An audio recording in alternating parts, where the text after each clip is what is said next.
situasi yang kita alami dalam berkehidupan saat ini adalah situasi yang tidak sama dengan keadaan dan kondisi kehidupan di masa Nabi SAW.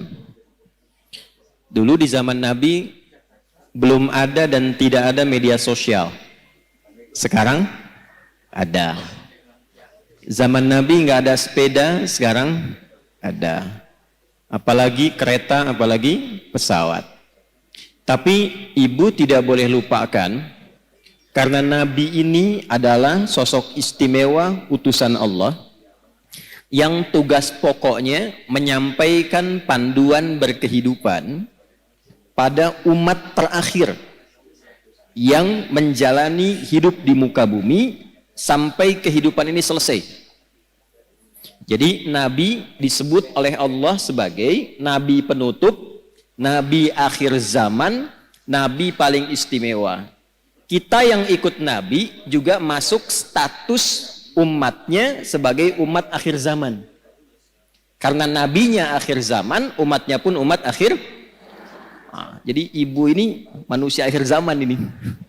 Ya, sama dengan saya gitu ya. Yang dimaksud akhir zaman itu begini, supaya tidak keliru menafsirkan. Akhir zaman itu maksudnya periode masa hidup manusia sampai akhirnya kehidupan.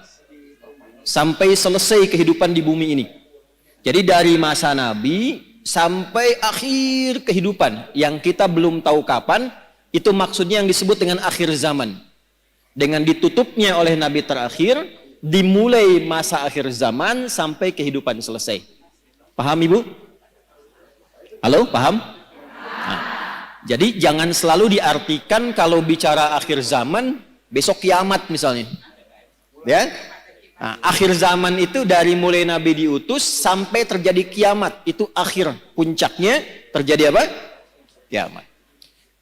Nah, yang penting bagi kita belajar itu, ini yang jarang dikupas, jarang dibahas.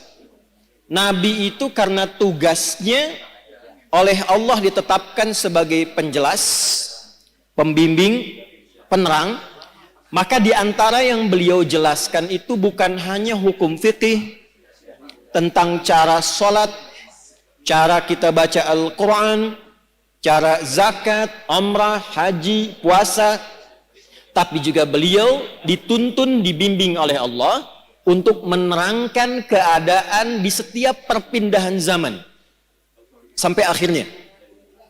Misal, Nabi pernah komen begini dalam sabdanya. Kalau beliau sudah komen, kita langsung subscribe aja ya, sama like, gak usah ikut komen lagi. Khairul qarni, era terbaik itu kata Nabi, eraku. Kemudian era setelahku, sahabat. Kemudian era setelah itu, tabi'in. Jadi ada era Nabi, era sahabat, era tabi'in, kemudian yang dekat ke tabi'in.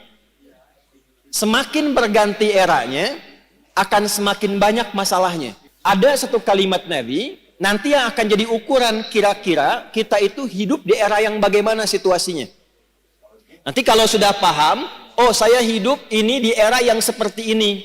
Bagaimana cara menjalani kehidupan di era itu supaya selamat hidupnya di dunia dan selamat juga saat kita kembali ke akhirat kelak. Nah, sekarang saya bacakan dulu satu hadis.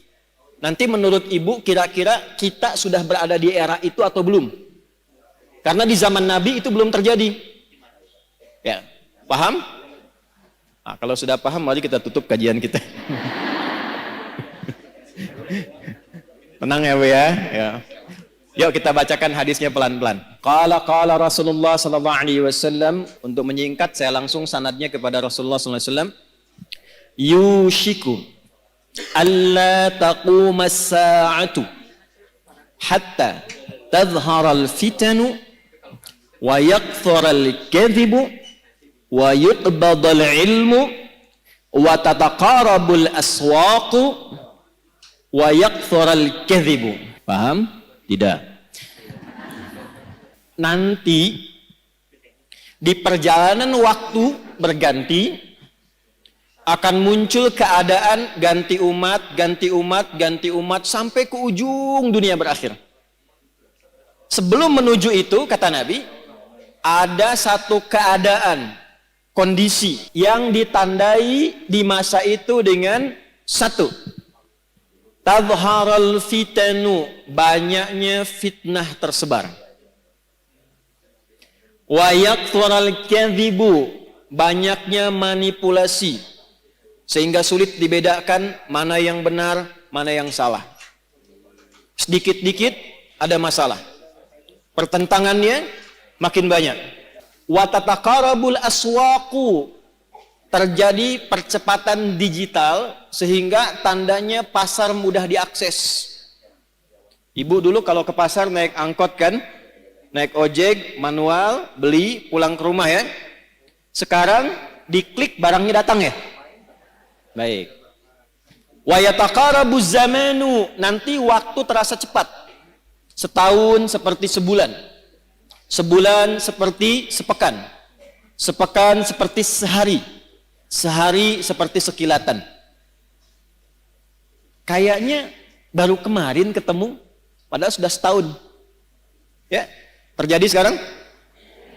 Wa yuqbadul ilmu, pakar-pakar, ulama-ulama mulai meninggal satu-satu, dan yang muncul tiba-tiba orang-orang yang tidak jelas, tapi bisa jadi pengajar agama, jadi ustadz, bisa memberikan fatwa dan sebagainya.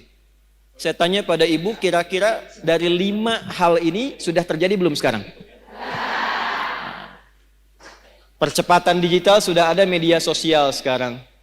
Kalau ibu dulu curhatnya sambil masak, sekarang mau masak sudah bikin status. Teman-teman, kira-kira menu apa ya yang cocok untuk hari ini? Nah, ya? Nah, ternyata ketika era itu muncul, masalahnya makin banyak. Jadi penipuannya sekarang bukan hanya offline, bisa jadi online. Sekarang pertanyaannya, ketika masalahnya makin banyak, pertentangannya makin rumit, kadang sulit dibedakan mana yang asli, mana yang palsu, bagaimana cara kita selamat melewati masa itu, sehingga apapun tugas yang kita jalani dalam kehidupan, ibu sebagai, istri, sebagai ibu rumah tangga, mungkin juga berkarir dan sebagainya, bagaimana menjalani pekerjaan dengan selamat dan kembali kepada Allah dengan bahagia dan mendapatkan rahmat Allah Subhanahu wa ta'ala.